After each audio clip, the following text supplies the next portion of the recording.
तो अब नहाने के बाद वो जो है अपना जो नया फ्रॉक ली थी उसको खूब अच्छा से पहना, हाँ, और सज धज लिया वो, अपने को मेकअप किया, पहनकर वो सजी धजी गुड़िया सी लग रही थी। और देखने में कैसे लग रही थी, उस गुलाबी रंग का फ्रॉक में पुलकित को एक गुड़िया सा दिखने लगी। छोटा भाई पुलकित भी तैयार था, पिताजी भी जल्दी उठकर तैयार हो गए थे, माँ जल्दी जल्दी रसोई का काम निपट रही थी, उन्हें भी अपने भाई को राखी बांधने जाना था। तो इस तरफ तो पुलकित, गिरीश, और क्या पलक, सब कोई रेडी था अपना राखी पहनने के लिए। इधर क्या हुआ, पलक की माँ जो है वो भी अपने भाई को, यानी कि पलक इन लोगों के जो मामा होते हैं, उसकी माँ जो है अपने भाई को पहनाने के लिए कहीं दूर कहीं जाना था उसको, उसके लिए वो तैयारी कर रही थी। फिर पलक के बड़े भैया IIT के हॉस्टल में रहते हैं। अभी पलक के बड़े भाई क्या करते थे, IIT को हॉस्टल, IIT एक डिग्री जो कॉलेज जैसा स्कूल ही होता है, तो इंडियन इंस्टीट्यूट ऑफ टेक्नोलॉजी होता है IIT, Indian institute of technology, उसमें जो है पलक के बड़े भाई गिरीश पढ़ा करते थे। सब लोग उन्हीं की प्रतीक्षा कर रही थे, लेकिन पलक के भाई तो हॉस्टल में रहता था, तो उनको आने का इंतज़ार हो रहा था सबका। तभी क्या हुआ, मोटरसाइकिल की आवाज़ सुनते ही पलक दौड़कर दरवाजे पर पहुंच गई। यानी कि पलक के बड़े भाई मोटरसाइकिल से आया, तो मोटरसाइकिल की आवाज़ सुनते ही जो है वो दरवाजे पे दौड़ के गई। कौन, पलक। तो भैया के घंटी बजाने से पहले ही उसने दरवाज़ा खोल दिया।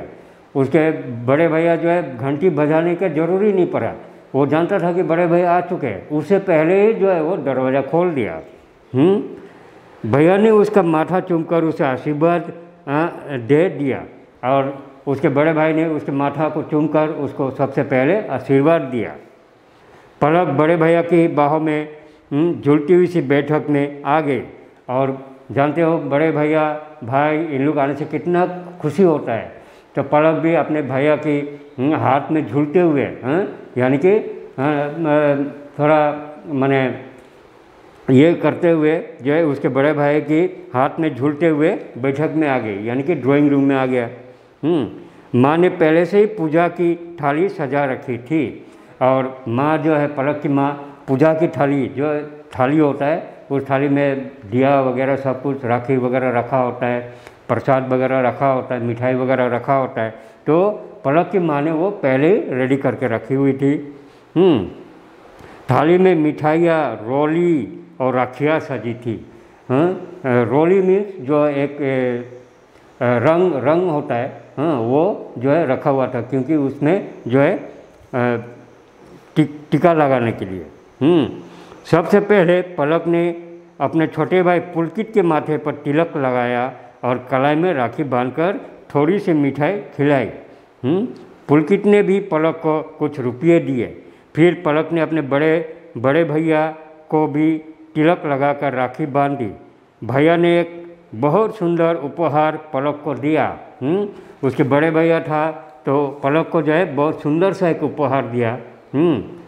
आज घर में बड़ा उल्लास था, यानी कि बहुत ही खुशी हो रहा था घर में, सबके मन में। सभी प्रसन्न थे, खुशियाँ मानो चारों ओर बिखरी हुई थी। सभी का प्यार पलक पर उमड़ रहा था, क्योंकि पलक सबसे छोटी थी, इसलिए घर के सभी लोग जो पलक को बहुत प्यार करते थे। सचमुच राखी का त्यौहार है ही ऐसा, और राखी का त्यौहार भी ऐसा ही होता है, खुशियों की उल्लास से भरा होता है। यह पर्व भाई बहनों के, अभी देखो राखी का बंधन, रक्षाबंधन क्यों मनाया जाता है, इसका महत्वपूर्ण चीज़ क्या है, वो महत्व क्या है उसका। यह वो पर्व भाई बहनों का रिश्ते को अटूट बंधन में बांधे रखता है। अपने भाई और बहन का जो रिश्ता होता है वो जो अटूट होता है, अटूट रहने के लिए वो रक्षाबंधन बांधा जाता है हाथों पे।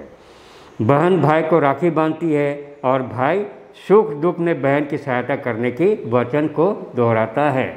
और तभी भाई भी प्रॉमिस यानी कि वचन प्रॉमिस करता है कि बहन की हर मुसीबतों के सामना मैं करूँगा, बहन को हर मुसीबत से मैं रक्षा करूँगा।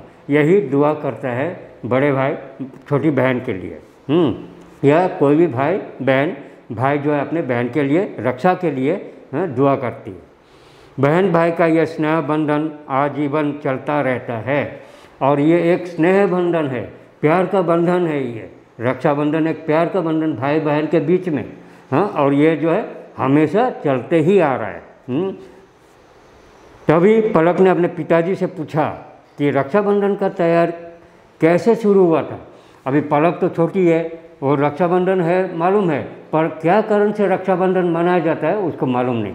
तो उसने जो है अपने पिताजी से प्रश्न किया कि पिताजी रक्षाबंधन जो है किस लिए मनाया जाता है और क्यों मनाया जाता है। तो पिताजी ने बताया कि रक्षाबंधन बहुत पुराना पर्व है। ये जो है रक्षाबंधन जो है सिर्फ अभी का नहीं, बहुत पहले से होते आ रहा है। रामायण महाभारत के समय से ही ये रक्षाबंधन चलते आ रहा है। तो पिताजी पलक को समझाते हैं कि क्यों कैसे। कहते हैं एक बार भगवान कृष्ण के हाथ में चोट लग गई थी। अभी देखो रक्षाबंधन कैसा कहाँ से शुरू हुआ। तो भगवान श्री कृष्ण के हाथ में एक बार चोट लगी थी, लग गई थी। रक्त की हल्की सी धारा बह चली, तो चोट लगने से रक्त निकला श्री कृष्ण के हाथों से। सभी इधर उधर पट्टी बांधने के लिए कपड़ा खोजने लगे। तो उनके साथ में जितने भी थे सभी लोग दौड़ रहे थे कि उनके हाथों को बैंडेज किया जाए या बांध दिया जाए कुछ कपड़े से। तो